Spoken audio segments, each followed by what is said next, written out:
সেই ইমপ্রিন্ট সহ আরেকটা ভোটার তালিকা আইন অনুযায়ী নির্বাচনের 25 দিন আগে কমপক্ষে এটা পৌঁছে যাবে। আমরা প্রিজাইডিং অফিসার, সহকারী প্রিজাইডিং অফিসার এবং পোলিং অফিসারের স্টক নিয়েছি আমাদের প্রয়োজন এবং মাঠ পর্যায়ে থেকে যে তালিকা প্রস্তুত করা হয়েছে সেটা নিয়ে আমরা সিদ্ধান্ত নিয়েছি যে এখানে সরকারি, আধা সরকারি, স্বায়ত্তশাসিত, আধা স্বায়ত্তশাসিত এবং সরকার প্রতিষ্ঠান এবং ব্যাংক, সরকারি ব্যাংকের যারা কর্মকর্তা আছেন তাদেরকে আমরা এই তালিকায় সংযুক্ত করব। আমরা বেসরকারি যে ব্যাংকগুলো আছে সেগুলো আপাতত বিবেচনায় নিচ্ছি না, তারা রিজার্ভে থাকবে, একান্ত প্রয়োজন না হলে তাদেরকে নেওয়া হবে না। নির্বাচন সামগ্রীর ব্যাপারে আলোচনা হয়েছে। আমরা সিদ্ধান্ত নিয়েছি নির্বাচন সামগ্রী আগের মতো আগের রাতেই সকল কেন্দ্রে পৌঁছে যাবে, ব্যালট পেপার সহ।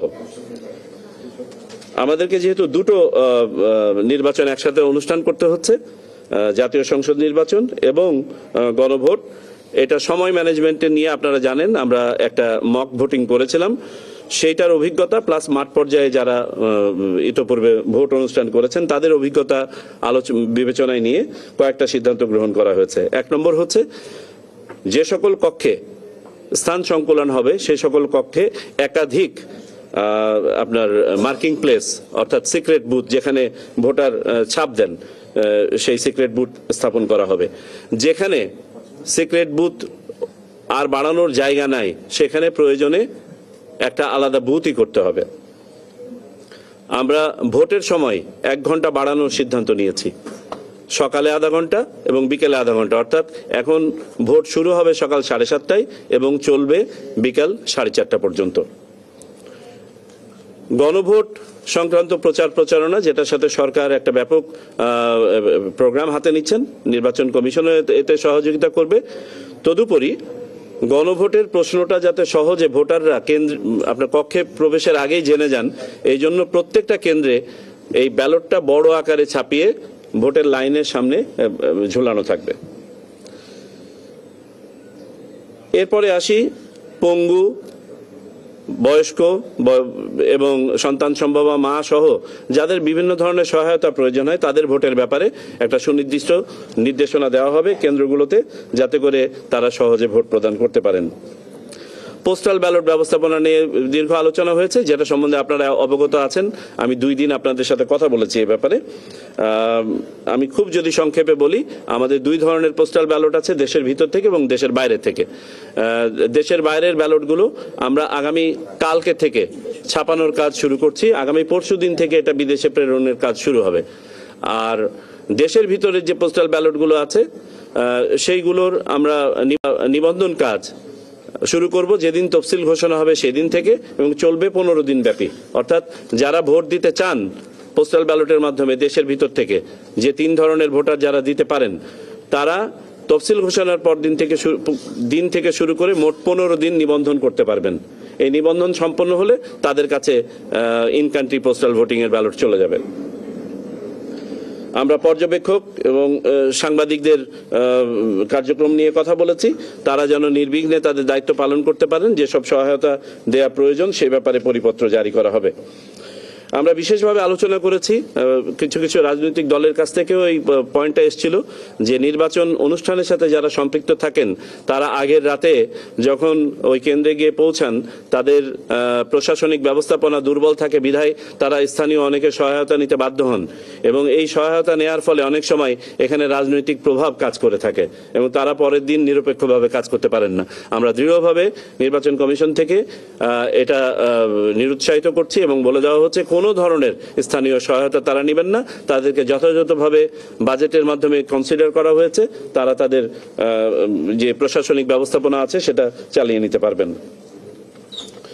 বাজেটের ব্যাপারে একটা দিক নির্দেশনা দেওয়া হয়েছে চূড়ান্তকরণের ব্যাপারে। ইতোমধ্যে যে বাজেট আমরা পেয়েছি এর অতিরিক্ত বাজেট পরিকল্পনা করে চাইতে বলা হয়েছে।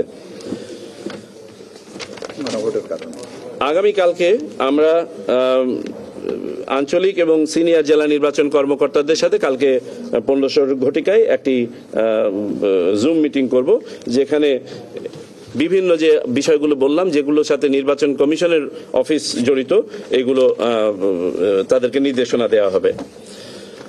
তফসিল উত্তর কার্যক্রমের কয়েকটি বিষয় আলোচনা হয়েছে, যেমন রিটার্নিং অফিসার, সহকারী রিটার্নিং অফিসার এবং পোলিং অফিসারদের নিয়োগ এবং সময়সূচি আমরা বলেছি যে তারা যেন যথাযথ সময়ে নিবন্ধন করতে পারেন পোস্টাল ভোটের জন্য।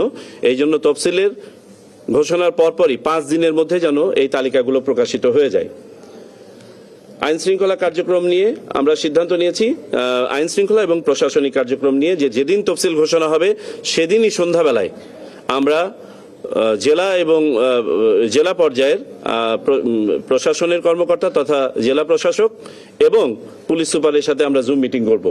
পরবর্তীতে একটা ফিজিক্যাল মিটিং হবে, যেটা আপনার প্রার্থী তালিকা চূড়ান্ত হওয়ার পরে। নির্বাচনী তথ্য সংগ্রহের জন্য অঞ্চল ভিত্তিক দায়িত্বপ্রাপ্ত কর্মকর্তা নিয়োগ করা হয়ে থাকে। সাধারণত 10 জনের একটা কমিটি করা হয়ে থাকে। আমরা এই কমিটিটাকে 14 জনে উন্নীত করেছি, যেখানে আমাদের একজন অতিরিক্ত সচিব নেতৃত্বে থাকবেন, আমাদের ডিজি এনআইডি, এবং তাকে রিইনফোর্স করবেন আমাদের নির্বাচনী প্রশিক্ষণ ইনস্টিটিউটের একজন, আমাদের আইন শাখার একজন এবং নির্বাচন ব্যবস্থাপনার একজন। আর পাশাপাশি আরো 10 জন এলাকা ভিত্তিক থাকবেন, যারা বিভিন্ন ধরনের সমস্যাদি, প্রশ্নোত্তর ইত্যাদি এলাকা ভিত্তিক সলভ করবেন। ইলেকটোরাল ইনকোয়ারি কমিটি নিয়ে কথা হয়েছে। আপনারা জানেন 3 ধরনের আপনার বিচারিক কমিটি মাঠ পর্যায়ে কাজ করে। ইলেকটোরাল ইনকোয়ারি কমিটি, যেটা শুরু থেকে কাজ করে, 300 আসনে 300টি কমিটি কাজ করবে। আমরা সিদ্ধান্ত নিয়েছি এই কমিটিকে অতীতেও দেওয়া হতো একটা অ্যাডজুডিকেশনের সক্ষমতা আমরা প্রদান করব। সুতরাং তারা শুধুমাত্র ইনকোয়ারি না, তারা চাইলে বিচারও করতে পারবেন। আর এর পাশাপাশি জুডিশিয়াল ম্যাজিস্ট্রেট এবং নির্বাহী ম্যাজিস্ট্রেট যারা থাকবেন তারা তো তাদের কাজ করতে পারবেনই। আচরণবিধি প্রতিপালন এবং নিশ্চিতকরণে এক্সিকিউটিভ ম্যাজিস্ট্রেট নিয়োগের ব্যাপারে আমরা সিদ্ধান্ত নিয়েছি। প্রাথমিকভাবে তফসিল ঘোষণার পরের দিন থেকেই প্রত্যেক উপজেলা বা থানায় 2 জন করে ম্যাজিস্ট্রেট কাজ করবেন। এই সংখ্যাটা শেষ 5 দিনে, অর্থাৎ নির্বাচনের আগের 3 দিন, নির্বাচনের দিন এবং নির্বাচনের পরের দিন এটা বেড়ে যাবে। নির্বাচনী এলাকায় সব ধরনের অনুদান, ত্রাণ ইত্যাদি বিতরণ সম্পর্কে যে নিষেধাজ্ঞা, সেই সংক্রান্ত পরিপত্র যথাসময়ে জারি করা হবে। তবে এতে যে সোশ্যাল সেফটি নেটওয়ার্ক যেটা আছে, যেখানে অনেকে বয়স্ক ভাতা পেয়ে থাকেন ইত্যাদি ইত্যাদি, এগুলোর উপরে কোনো ধরনের বাধা নিষেধ থাকবে না। বিভিন্ন ধরনের পরিপত্র যেগুলো জারি করা হয় সেগুলো আজকে প্রাথমিকভাবে দেখা হয়েছে, এগুলো as a matter of routine জারি হয়ে যাবে। প্রচার সামগ্রী অপসারণের ব্যাপারে আমরা যেদিন তফসিল ঘোষণা করব, সাথে সাথে 48 ঘন্টা সময় দিয়ে সব ধরনের প্রচারণা যেগুলো রাজনৈতিক দলগুলো ইতোমধ্যে করেছেন এবং ঝুলিয়েছেন, এগুলো সরাতে হবে এবং এগুলো না সরালে যথাযথ ব্যবস্থা গ্রহণ করা হবে নির্বাচনী আচরণবিধির আওতায়।